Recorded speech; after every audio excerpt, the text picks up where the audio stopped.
Total havoc continues to be unleashed by Donald Trump across the United States, but people are fighting back. Donald Trump's Gestapo in the streets, disappearing human beings, migrants and citizens alike. They are racially profiling and engaging in atrocious behavior, putting people into concentration camps. This is among the most important videos we do here on the Midas Touch Network, where we highlight some of these stories, like how ICE forcibly detained a mother and her 6-year-old son and confined them in isolated and abusive conditions. Agents confiscated her phone, denied her access to a lawyer, and says, "You better be careful who you speak to. Listen to us." And look, she legally worked as a state employee in Washington with a combo visa. Listen to this story. It is heartbreaking. Here, play this clip. Sarah Shaw and her 6-year-old son in late July after she dropped off 2 of her kids at the Vancouver airport. I thought we had crossed every T and dotted every I. Her close family friend Victoria interviewed with us while out of state. She's been Sarah's main point of contact while detained. Sarah was awaiting on some travel documents to get approved. However, when her visa and her children's visas got approved, she felt comfortable being the one to take them over to Canada. Sarah was reauthorized to work in the U.S., but permission to travel was still pending. Her attorney calls it a simple administrative error. Anyone could have made it. I told her that, yes, that's true. You don't have a travel document, but you've only been gone about a day. Explain what happened to the immigration officials. Sarah's lawyer explained she's on a combo card. That's a temporary status that allows her to work while she applies for permanent residency. Sarah was originally sponsored by her husband, but she had to leave because of domestic violence. That allowed her to reapply for legal status on her own. Even if she didn't have her travel document, he did. So the fact that ICE has insisted on detaining the 6-year-old when there was absolutely no reason for him to be detained is unconscionable. Now Sarah and her son Isaac are being held at an ICE detention center in South Texas.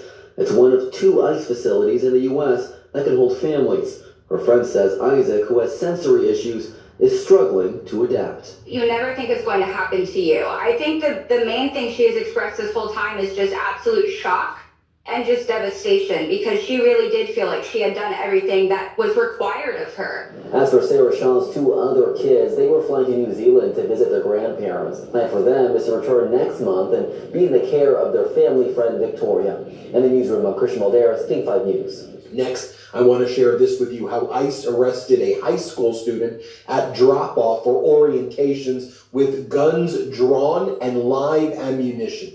A 15-year-old boy with special needs was finally released after agents admitted they had the wrong guy. Agents left live bullets on the ground and told school, keep them, use them for target practice. This is what the ICE Gestapo is doing. Here, play this clip. Agents raid Arleta High School this morning, taking a 15-year-old boy with special needs into custody at gunpoint, only to realize it was a mistake. The raid has prompted officials with the LA Unified School District to announce new measures to ensure students can travel to and from campus safely. Carlos Salcedo is live in Arleta with the latest on the raid and reaction from parents and other students. Carlos?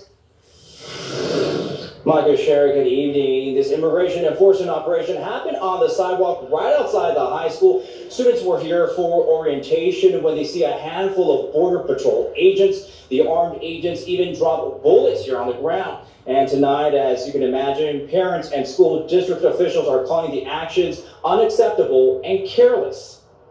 This is video of Border Patrol agents surrounding a vehicle outside Arleta High School Monday morning. Agents are seen detaining a 15-year-old student with disabilities as his grandma was inside the car while a relative was registering for classes at the school. The teen, who goes to nearby San Fernando High, was later released on the grounds of mistaken identity. I was very upset because our kids shouldn't have to be going through this and being scared of coming to school, or their parents dropping them off. Soon after, parents like Yvonne received this voice message from the principal informing them of the incident.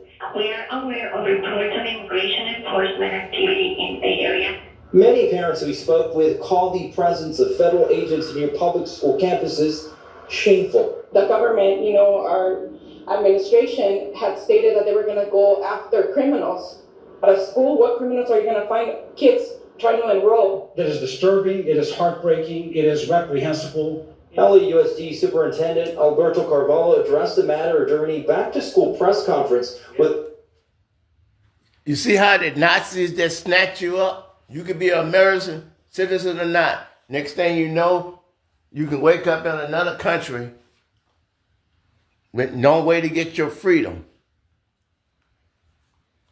This is what 77 million Americans voted for on November 6th. It's for the Nazis to take over our country.